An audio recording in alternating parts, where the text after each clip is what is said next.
지역 부동산 시장 침체에도 정비 사업의 규제 완화 정책으로 재건축, 재정비 사업이 속도를 내고 있습니다. 부산 재건축 기대주로 꼽히는 해운대 우동 대규모 아파트 단지 역시 재건축 사업이 가시화되고 있는 모습인데요. 이 아파트 단지 재건축 추진 방식을 두고 이견이 있는 상황입니다. 차선영 기자가 보도합니다. 부산 대표적 부촌으로 꼽히는 마린시티 인근 재건축 추진 단지입니다. 1,164세대 대규모 아파트 단지로 지어진 지 30년 이상 돼 재건축의 필요성이 제기돼 왔습니다.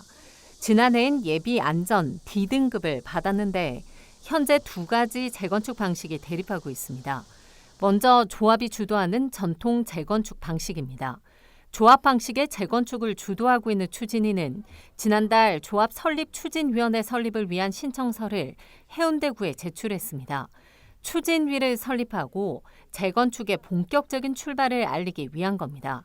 이를 위해 소유주 50% 이상의 동의를 받았습니다. 현재 재건축 추진에 있어 소유주 절반 이상은 조합 방식으로 추진하는 데 동의했다는 의미입니다.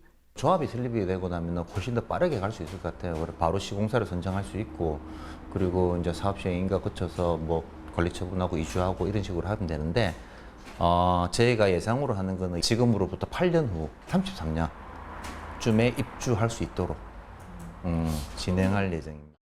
신탁 방식을 추진하는 정비위원회는 지난 1월 한 대형 신탁회사와 업무 협약을 맺고 지역 주민을 대상으로 한 사전 설문조사를 진행하고 있다고 밝혔습니다. 또 재건축의 원활한 추진을 위해선 상가 소유주와 협력 구조를 만들어가는 것이 중요하다는 입장입니다.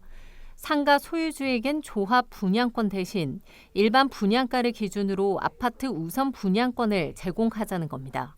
지하 1층의 어떤 공간을 개발할 거고, 거기에 나오는 지상층에 있는 어떤 확보된 용적률은 아파트 한 동을 추가로 지음으로 해서 아파트의 어떤 소유자가 건축 분담금 자체가 획기적으로 줄일 수 있을 걸로 보고 있습니다. 지난 2023년 9월 한 부동산 법인이 이 아파트 지하상가 1개 호실을 123개 호실로 쪼개 팔아 상가 전체 점포수는 56개에서 176개로 늘어난 상황. 상가 소유권자도 그만큼 늘어난 건데 상가 소유주와 아파트 주민 간 협상 방향성도 앞으로 이 아파트 재건축 속도에 영향을 줄 전망입니다.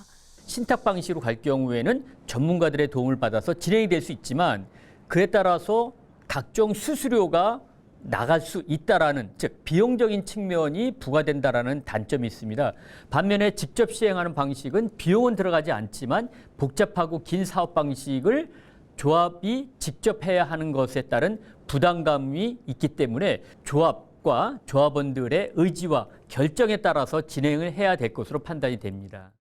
공사비 급등으로 신축 아파트 분양가가 고공행진을 이어가는 가운데 재건축 사업이 최소 10년은 걸리는 데다 재건축 규제 완화 정책도 잇따라 나오고 있어 부산 지역 재건축 구역에서도 사업 추진에 속도를 내는 모습입니다.